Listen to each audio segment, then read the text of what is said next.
Assalamualaikum warahmatullahi wabarakatuh. Salam sejahtera untuk kita semua. Anak-anakku, mari kita lanjutkan pembelajaran jarak jauh kita. Hari ini kita akan membahas tentang pembangunan wilayah. Beberapa minggu lalu kita sudah membahas tentang konsep wilayah. Hari ini kita akan lanjutkan dengan pembangunan wilayah. Nah, anak sekalian, di dalam pembangunan wilayah itu tentunya yang menjadi modal dasar adalah sumber daya manusia. Sumber daya manusia yang berkualitas dan juga yang tidak kalah pentingnya adalah sumber daya alam yang melimpah. Di dalam arah kebijakan pembangunan itu harus lebih meningkatkan pendayagunaan sumber daya manusia, kemudian juga sumber daya alam, serta sumber pembangunan lainnya, dengan tetap memperhatikan dan memelihara kelestarian serta keseimbangan lingkungan hidup. Apa sih rencana pembangunan wilayah itu? Bahwa rencana pembangunan wilayah adalah suatu pemanfaatan ruang wilayah dengan cara mengoptimalkan aktivitas serta fungsi wilayah untuk melakukan suatu pembangunan potensi wilayah tersebut. Untuk mengidentifikasi pertumbuhan wilayah, artinya agar supaya kita tahu apa sih caranya, bagaimana caranya mengidentifikasi suatu wilayah pertumbuhan. Ini ada beberapa faktor. Yang pertama adalah pertumbuhan ekonomi. Jadi wilayah itu dilihat bagaimana pertumbuhan ekonominya meningkat ataukah tidak. Kemudian juga kita lihat bagaimana laju pertumbuhan penduduknya, pesat atau tidak, karena ini akan berhubungan dengan kepada pertumbuhan ekonomi. Kemudian yang ketiga adalah bagaimana perkembangan permukimannya, Kemudian juga bagaimana tingkat pendidikan dan pengetahuan masyarakat, karena ini sangat penting dalam rangka pengembangan wilayah. Kemudian juga bagaimana masyarakat di wilayah itu dalam penggunaan teknologi, dan yang terakhir adalah bagaimana budaya di dalam masyarakat. Nah, anak-anak sekalian, dalam pembangunan pedesaan ini, sebagaimana kalian lihat dalam gambar, itu lebih banyak gotong royong bersama-sama, karena itu adalah salah satu ciri khas desa. Nah, ada beberapa konsep pembangunan wilayah. Salah satunya itu dengan menggunakan pendekatan ruang atau spasial. Nah, makanya saat ini banyak sekali desa-desa yang disebut dengan desa pusat pertumbuhan. Ada juga yang disebut dengan kawasan terpilih pusat pengembangan desa atau KTP 2D. Dan ada juga yang disebut dengan agropolitan district. Anak sekalian, di dalam pengembangan wilayah, bahwa pembangunan pedesaan itu harus memiliki 3 unsur penting, yaitu pertama, adanya pusat, yaitu pusat atau desa yang dianggap bisa berpengaruh.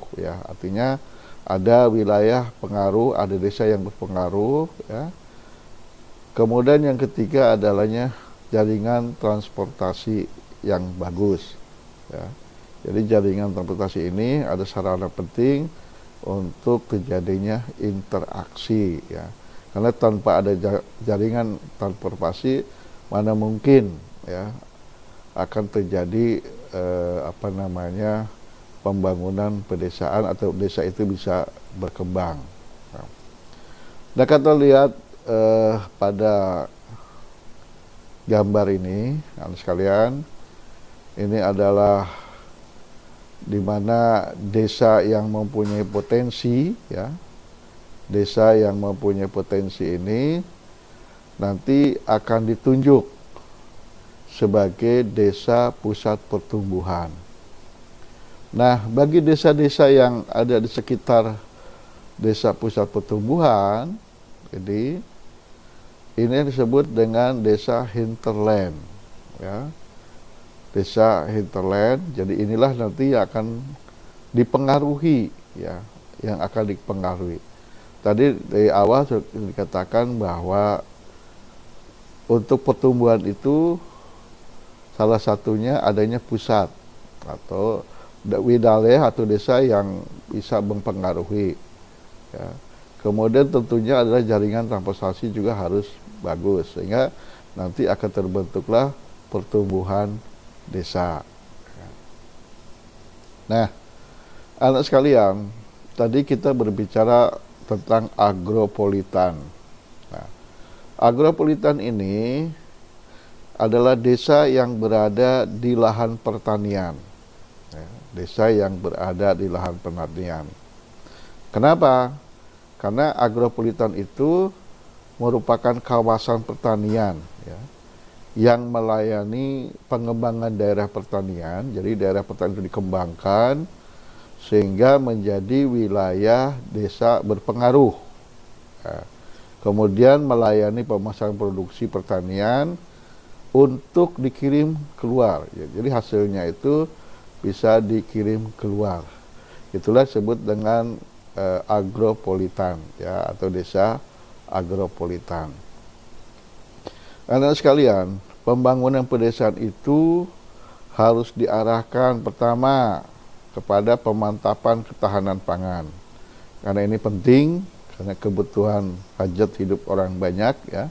Jadi ketahanan pangan itu harus ditingkatkan. Kemudian kedua, harus bisa menciptakan kegiatan ekonomi lokal secara beragam. Ya. Jadi tidak hanya satu jenis, harus beragam. Ya. Kemudian ditingkatkan dan memperluas lapangan kerja. Ya. Jadi di desa itu harus bisa membuat lapangan kerja. Ya. Karena untuk untuk bekerja penduduk di sekitarnya atau di wilayah desa itu. Ya. Kemudian penguatan kelembagaan desa. Ya. Jadi lembaga-lembaga ini harus dikuatkan, harus difungsikan sebagaimana fungsinya masing-masing. Ya. Kemudian juga peningkatan partisipasi masyarakat. Jadi masyarakat juga harus ditingkatkan partisipasinya di dalam pembangunan desa atau wilayah. Dan yang terakhir adalah meningkatkan kelestarian lingkungan hidup pedesaan.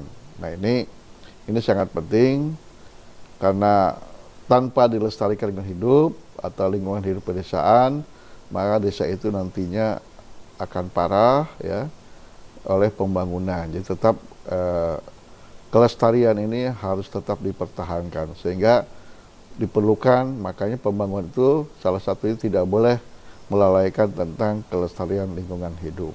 Nah, baik, itu tadi di pedesaan. Sekarang kita beralih ke perkotaan, ya. Nah, anak sekalian, sejak otonomi daerah bahwa pembangunan perkotaan itu diurus, ya, oleh pemerintah kota, artinya dilaksanakan. Kalau dulu kan sentral diarah oleh pemerintah pusat, tapi sejak otonomi daerah ini maka pembangunan pun harus dilaksanakan atau diurus oleh pemerintah kota. Nah, apa yang menjadi indikator keberhasilan pembangunan kota? Ya. Yang pertama adalah tingkat perekonomian yang merata. Ya. Jadi indikator pertama keberhasilan pembangunan kota itu adalah tingkat perekonomian yang merata. Kemudian kelestarian lingkungan hidup ya, yang memadai. Artinya tidak rusak, lingkungannya tetap masih asri. Ya. Kemudian faktor berikutnya adalah keseimbangan pembangunan. Ya. Jadi tidak ada wilayah yang pembangunannya di tempat tertentu saja, sedangkan tempat lain itu tidak dibangun, tapi harus merata. Jadi harus seimbang pembangunan. Dan yang terakhir, bagaimana optimalisasi pemanfaatan ruangnya. Jadi ruang itu benar-benar dimanfaatkan untuk pembangunan, ya, tanpa merusak kelestarian lingkungan hidup. Nah, anak sekalian, di dalam konsep program pembangunan prasarana kota terpadu atau P3KT ini adalah sebagai upaya yang sistematis ya, dan menyeluruh untuk mewujudkan fungsi dan peran kota. Ya. Jadi P3KT ini adalah untuk mewujudkan fungsi dan peran kota yang sesungguhnya. Nah, selain itu, ada juga program pembangunan perkotaan lainnya, ya, yaitu program perbaikan kampung. Nah, di Jakarta ini sering dengar kita istilah-istilah program perbaikan kampung. Ya. Anak sekalian, untuk di daerah kota ini, ya, bahwa penyediaan sarana dan prasarana kota itu harus diarahkan kepada fungsi kota. Apa fungsi kota? Ya, pengadaan tempat tinggal, ya, harus terjamin, tempat bekerja harus ada, sistem transportasi harus memadai, dan juga ada tempat rekreasi. Ya. Nah, prasarana kota yang lainnya apa saja? Tentunya prasarana kota itu meliputi jalan, jembatan, air bersih, ada ruang parkir, ada juga taman kota. Nah, itu prasarananya. Kalau sarananya apa aja? Ya, yang harus ada terminal, pasar, dan pemadam kebakaran. Nah, itu prasarana dan sarana, nah, gitu. Sekarang fasilitasnya apa saja? Fasilitasnya itu terutama adalah fasilitas ekonomi. Itu harus ada bank. Nah, kalau di kota nggak ada bank, repot. Ya, bagaimana ekonomi bisa berjalan? Harus ada pertokoan, harus ada hotel, juga harus ada restoran. Nah, itu fasilitas ekonomi. Kemudian fasilitas sosial, apa saja? Ada perumahan, ya, ada fasilitas pendidikan, ada fasilitas kesehatan, ya, ada fasilitas keamanan, ada fasilitas olahraga, dan juga ada fasilitas rekreasi.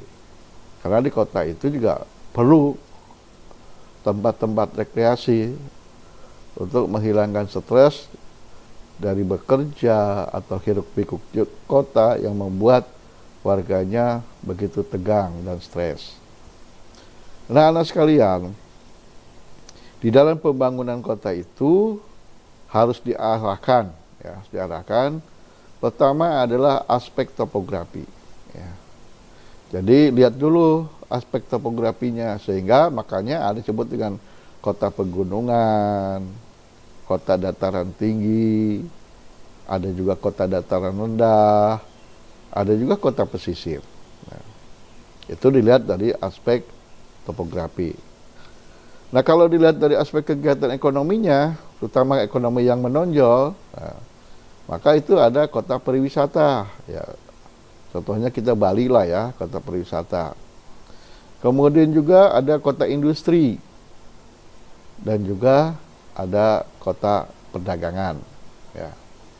Dan yang terakhir adalah pola pembangunan itu diarahkan adanya aspek tingkat perkembangan kota.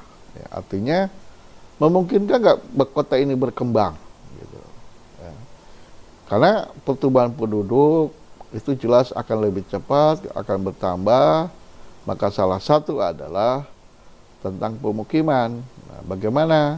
Maka perlu ada arah ke tingkat perkembangan kota, karena tidak mungkin bisa nampung keseluruhan kalau arus urbanisasi atau pertumbuhan penduduk yang terus meningkat, ya.